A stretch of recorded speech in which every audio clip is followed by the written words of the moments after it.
সে কোন বন্ধু বলো বেশি বিশ্বস্ত, সে কোন বন্ধু বলো বেশি বিশ্বস্ত, কার কাছে মন খুলে দেয়া যায়, কার কাছে সব কথা বলা যায়,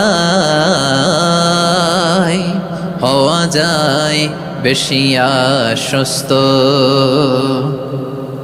তার নাম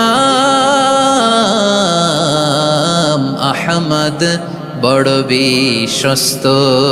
সে কোন বন্ধু বলো বেশি বিশ্বস্ত, কার কাছে মন খুলে দেয়া যায়, কার কাছে সব কথা বলা যায়, হওয়া যায় বেশি